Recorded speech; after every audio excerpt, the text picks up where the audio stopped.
Hey everyone, now we're going to learn about natural disaster. I'm going to show you the picture and please tell us the word and maybe one sentence to describe that picture. Perfect. Is it okay? Yeah. Cool. Right. So the first one is? So this is a cyclone, or in America, they'd call it a hurricane. Hurricane. So basically just a tropical storm. That's what we'd call it. And how would you describe this picture? So in this scenario, you'll have high winds, heavy rainfall, trees falling down, lots of debris going everywhere. So debris can be just Small objects. small objects flying around. So quite a dangerous scenario. Next one? So as we can see here, we call this the aftermath of a tropical storm, or aftermath of a natural disaster, where here you can see the power lines have been taken down, trees have fallen down, and there's debris everywhere blocking the road and just causing disruption to society. Yeah, and it causes maybe something like this. A power cut, yeah. So where you've got no power for a prolonged period of time, well, it could be a short period of time or a long period of time, depending on the severity of the power outage. But yeah. Power cut. Yeah, power cuts. And then after that, it's back on. Yeah. And then you say? Just the power's back on. There's no. So here you just call this flooding. So obviously after a tropical storm, tropical event, there's a lot of rainfall and the water doesn't have anywhere to go, so it just floods the roads. Yeah. And here we can see, following on from that flooding, we call this a river bursting its banks. So a river has its river banks, which are the sides of the river where it's normally confined, and then too much rain, too much water, the level increases and goes over the top of its banks. So here we'd say the river's burst its banks. And then following on from that, due to the increased water flow through the river, it can lead to events like this, where a bridge collapses due to too much, pressure from the water, causing unsteadiness in the supports. And then it just happened very recently. Yeah. Which is very sad right here. So here we've got lightning, which is often accompanied by thunder. So thunder's the sound and lightning is what you can see there. So yeah, frequent with a tropical storm. Here we have a landslide. So again, with a tropical storm, too much rainfall gets into the ground becomes heavy and then slips away because it can't support its new heavier weight, and yeah, so it can lead to blocked roads and Landslide. Yeah.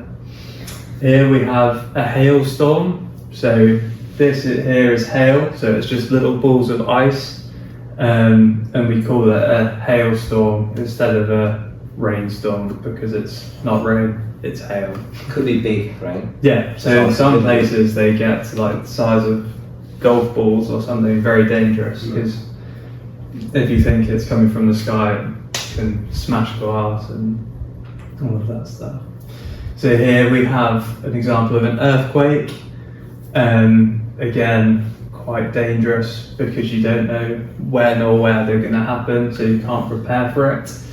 But yeah, earthquake, just where if you want to go into the geography of it, two tectonic plates rub against each other and then suddenly the pressure gets too much. Creates these cracks. Right? Yeah. Here we have a tsunami, which is often caused after an earthquake. And yeah, again, very dangerous, creates a really big wave, as we can see, and can just take out anything in its path. Very powerful. Here we have a drought. So when there's prolonged periods, so a long time of no rainfall, you get a drought. So here the crops will die, so we call these crops. So little food, plants will die, and it's hard for anything to sort of survive. And this can also then lead to forest fires. But yeah, here we have a tornado, high winds, just in a big spiral. Again, very dangerous because it can just rip through houses and cause big disruption. I don't think here we have that. No, not in England.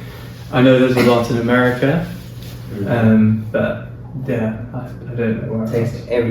everything in its way, right?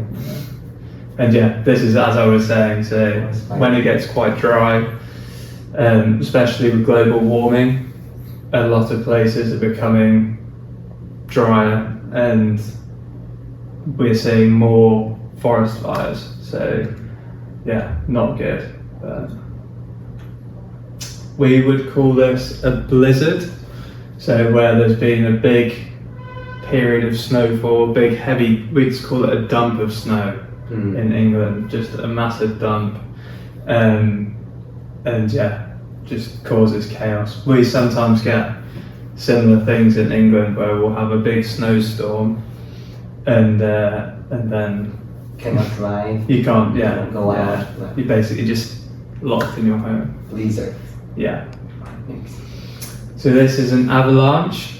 So this often happens in the mountains where the sides are quite steep, and then you get a load of new snow falling, and then it gets heavy, and because it's not compacted, it's loose still. As soon as there's some sort of disruption on the top, it just spirals, and you end up with a big avalanche and it's almost like a river of snow, I guess is a way to describe it. Not snowball. No, bigger than that. Here we have a volcano, and as you can see, we would call this a volcanic eruption. So the volcano is erupting, and you can see here the lava coming down the sides.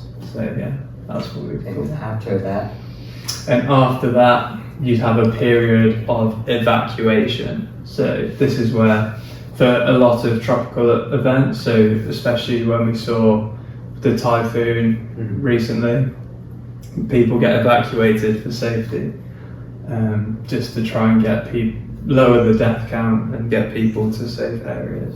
yeah. Thank you so much. So we just learned some words, and hopefully that you, with this, then when you watch the news, right, then you know what is going on, and I hope that everyone stays safe in this situation. Thank you so much. Thank you. Bye. Bye.